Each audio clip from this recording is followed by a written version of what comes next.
Vamos abrir em Isaías capítulo 12 e nós vamos falar sobre atitudes do cristão diante da graça de Deus. E o texto bíblico diz assim: orarás naquele dia, graças te dou ao Senhor, porque ainda que te iraste contra mim, a tua ira se retirou e tu me consolas. Eis que Deus é a minha salvação, confiarei e não temerei, porque o Senhor Deus é a minha força e o meu cântico, ele se tornou a minha salvação. Vós, com alegria, tirareis água das fontes da salvação. Direis naquele dia: dai graças ao Senhor, invocai o seu nome, tornai manifestos os seus feitos entre os povos, relembrai que é excelso o seu nome. Cantai louvores ao Senhor, porque fez coisas grandiosas. Saiba-se isto em toda a terra. Exulta e jubila, ó habitantes de Sião, porque grande é o Santo de Israel no meio de ti. Vamos orar? Ó Deus, nós te louvamos pela tua palavra. Te agradecemos, ó Deus, porque o Senhor é o Deus que nos dá da sua graça, do seu amor. O Senhor é o Deus, ó Pai, que opera nas nossas vidas de maneira verdadeira. E eu imploro para que agora o Senhor nos ensine um pouco mais. Em nome de Jesus. Amém. A palavra do Senhor, ela é abundante ao nos falar de uma obra de Deus reservada desde a eternidade para a nossa salvação. Obra essa que gerou esperança no povo de Deus durante toda a sua história. Eles sempre aguardaram isso e aguardaram com alegria. Nesse texto, Isaías, considerado o maior dos profetas do Antigo Testamento, nos 12 primeiros capítulos, ele está fazendo profecias e orientações referentes ao povo de Israel e à cidade de Jerusalém.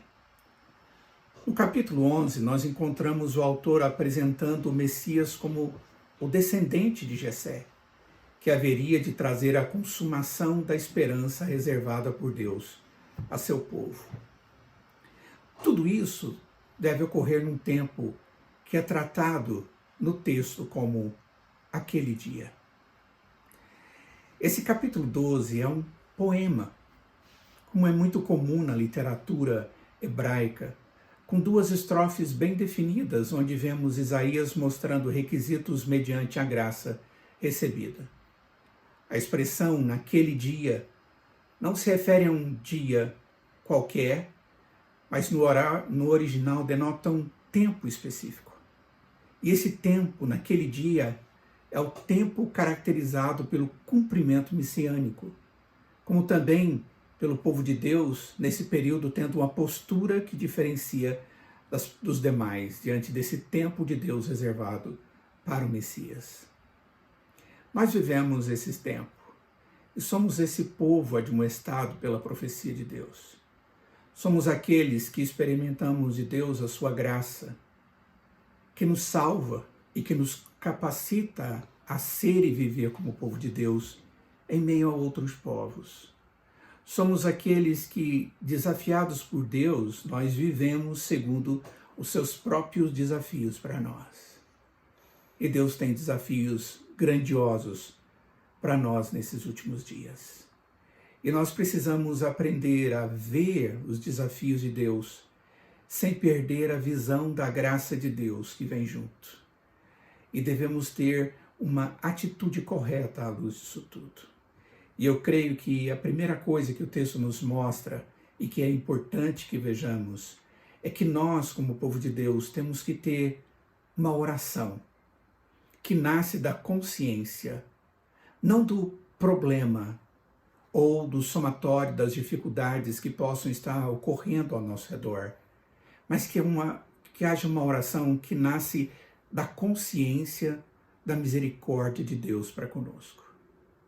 Diz o texto: orarás naquele dia, graças te dou ao Senhor, porque ainda que tiraste contra mim, a tua ira se retirou e tu me consolas. Orarás assim. No verso de número 4 diz o texto, e direis. É a mesma palavra que está se referindo à oração. O que diferencia a sua tradução é o sentido da expressão no verso 1 e no verso de número 4. Mas a motivação é o que nos importa, que nós oramos para dar graças a Deus. O que nós temos aqui é uma oração que tem como base o agradecimento. Quando olhamos para a oração que o Senhor Jesus Cristo nos ensina, chamada oração dominical, onde Jesus pega os seus discípulos e diz, olha, vocês vão orar desse jeito. Ele diz que a primeira coisa que devemos fazer é exaltar ao Pai, dizendo, Pai nosso que estais no céu, santificado seja o seu nome. Aqui o texto, ele diz, olha, nós oramos porque ainda que tu tiraste contra mim. A Bíblia, ela nos revela que o pecado do homem suscita a ira de Deus, o juízo de Deus. O apóstolo Paulo, em Romanos capítulo 1, verso de número 18, ele diz que a ira de Deus se revela do céu contra toda a impiedade e perversão dos homens que detêm a verdade pela injustiça. O mesmo apóstolo Paulo, em Efésios capítulo 5, verso 6, ele diz, ninguém vos engane com palavras vãs, porque por estas coisas vem a ira de Deus sobre os filhos da desobediência. Por quê? Porque ainda que tiraste contra mim, a tua ira se retirou e tu me consolas. A mesma escritura que nos mostra o Deus justo, nos mostra o Deus de misericórdia. A tua ira se retirou e tu nos consolas. O Senhor me consola. A escritura também ensina isso. Paulo, escrevendo aos Tessalonicenses, no capítulo 5, no verso 9, ele diz, porque Deus não nos destinou para a sua ira, mas para alcançar a salvação mediante nosso Senhor Jesus Cristo. E o próprio Isaías, no capítulo 30, verso 18, ele diz que o Senhor espera, por isso o Senhor espera, para ter misericórdia de vós. E se detém para se compadecer de vós, porque o Senhor é Deus de justiça. Bem-aventurados todos os que nele esperam. Esta mensagem da Escritura era a mesma motivação que levava àquela oração que encontramos em Isaías capítulo 12. Porque ainda que tiraste contra mim, ainda que seja tu, Deus justo, o Senhor se mostra como um Deus que consola, um Deus que retira a ira, um Deus que age com misericórdia. Esse Deus que nos consola é um Deus que nos consola com esperança. Ele não nos consola com coisas fúteis, mas com esperança de coisas que são para sempre eternas, que são alcançadas única e exclusivamente na intimidade dele. Salmista Davi, no Salmo 119, o salmo mais longo que nós encontramos na Bíblia, no verso 50, ele diz, o que me consola na minha angústia é isso, que a tua palavra me vivifica. Algo do Senhor o consola. O mesmo autor, Isaías, capítulo 51, no verso 2, ele diz, eu sou aquele que vos consola. Essa é a palavra de Deus através do profeta. Quem, pois, és tu para que temas o homem que é mortal, ou o filho do homem que não passa de erva? Mas Deus se apresenta como aquele que consola. No capítulo 68, Isaías vai nos dizer, trazendo a palavra do Senhor, que Deus nos consola como uma mãe. E Deus diz, assim eu vos consolarei. Qual é a maior consolação que Deus reservou para nós? O seu povo. Ele mesmo. Deus é a manifestação da sua própria misericórdia para conosco. No verso de número 2 de Isaías, que lemos agora, capítulo 12, diz: eis que Deus é a minha salvação. Confiarei e não temerei, porque o Senhor Deus é a minha força e o meu cântico. Ele se tornou a minha salvação. Essa é a oração do que confia em Deus como Salvador. Essa é a oração que Deus deseja encontrar no meu e no seu coração, que cremos nele como nosso Salvador. Salvador nosso, através dele mesmo, pelo amor dele.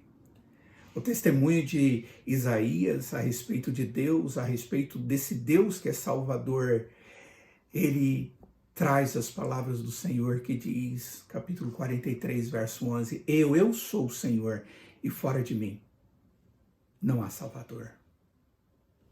O que posso confiar, ou o porquê posso confiar e não temer? Porque Deus é a minha força. Uma das maiores virtudes do cristão é promovida pelo próprio Deus, quando nos dá consciência da nossa fraqueza. Força. Nenhum privilégio é maior do que o poder depender de Deus, tê-lo como a nossa força. A ideia aqui é daquele que com poder sustenta. O Senhor é a minha rocha, diz o salmista no Salmo de número 18. A minha cidadela. Ele é o meu libertador. Ele é o meu Deus, o meu rochedo em que me refugio. Deus é o meu escudo, a força da minha salvação, o meu baluarte. Mas ele também, além de ser a minha força, esse Deus é o meu cântico. Ou seja, ele é o único motivo da minha oração de adoração. E isso é suficiente. Momentos de ansiedade, dificuldades, problemas que enfrentamos na vida, às vezes dizemos que nós não estamos tendo motivação para adorar a Deus. Contudo, o que a Escritura está nos ensinando é que Deus, Ele mesmo, deve ser o nosso motivo de cântico. Ele deve ser suficiente.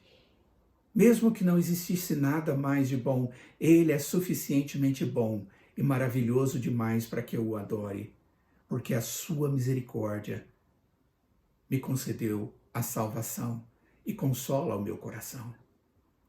A adoração também é vista nesse texto de Isaías, capítulo 12. Uma adoração que exalta a Deus e proclama a sua verdade. Direis naquele dia, o texto está dizendo, dai graças ao Senhor, invocai o seu nome, tornai conhecidos os seus feitos entre os povos, relembrai que é excelso o seu nome, exulta e jubila.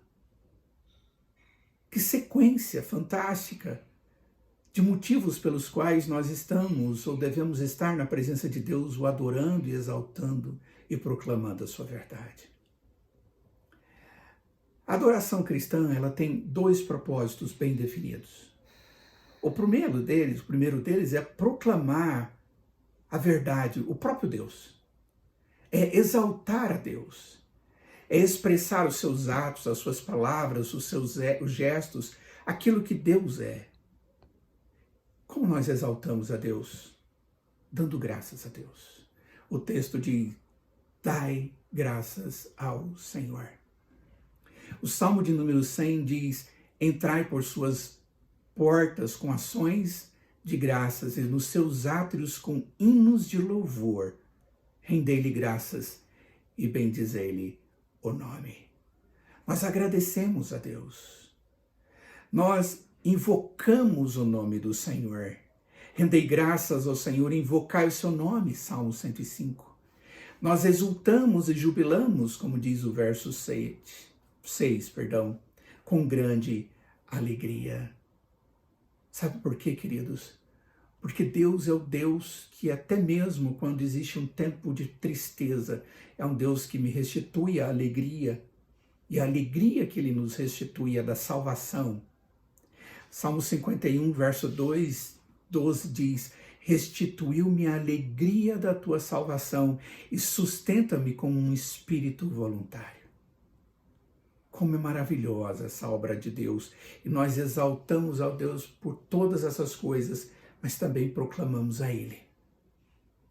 Cantai louvores ao Senhor, diz o verso 5, porque fez coisas grandiosas, saiba-se isso em toda a terra. Queridos, momentos de calamidade é momento que o povo de Deus tem para fazer com que os outros consigam ver um Deus que eles não estão conseguindo ver. Nós, homens, temos o hábito de olhar para as dificuldades ao ponto de perdermos a noção das coisas maravilhosas e grandiosas que existem ao nosso redor. E a principal delas é o próprio Deus. E é justamente nesse tempo que a igreja do Senhor Jesus tem que proclamar, adorar, glorificar, ter esperança, se colocar na presença de Deus, testemunhar isso aos outros. Cantai louvores ao Senhor porque Ele fez coisas grandiosas. E saiba-se isso em toda a terra. Tornar manifestos os teus feitos entre os povos. Relembrai que é excelso o seu nome. Olha que sequência de informações que o texto de Isaías nos traz. Quando nós proclamamos a Deus e a sua verdade, nós estamos de uma maneira especial, exaltando a Deus. Rendei graças ao Senhor, invocai o seu nome, fazei conhecido entre os povos os seus feitos. Esse texto nós encontramos lá atrás em 1 Crônicas, capítulo 16, verso 8. Amados, quando nós exaltamos a Deus, contemplando a Ele apesar de todas as circunstâncias, o fazemos em oração, na certeza de que é Ele quem nos sustenta com a sua força, é Ele quem nos salva com a sua misericórdia, e é Ele quem continua operando e nos dá o privilégio de continuarmos adorando a Ele e proclamando-o àqueles que ainda não têm essa esperança e paz. Quando falamos de Deus às pessoas, nós estamos fazendo com que elas saibam que realmente cremos em Deus. E isso, amados, é adoração cristã. Que o Senhor, em sua grandiosa, maravilhosa, excelsa bondade, nos ensine a viver assim na sua presença. Exulta e jubila, ó habitante de Sião, porque grande é o Santo de Israel no meio de ti. Oremos. Ó Pai, fortalece a nossa vida na tua presença. Abra os nossos olhos para que contemplemos ao Senhor e vejamos a sua beleza, a sua formosura, a sua divindade, e estejamos assim glorificando o Senhor pelo que o Senhor é.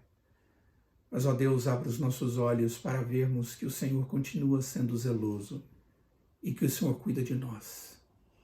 E dê a nós a oportunidade de falarmos do Senhor àqueles que não conhecem a esperança. Usa-nos para o teu louvor e para o testemunho do teu nome, em nome de Jesus. Amém.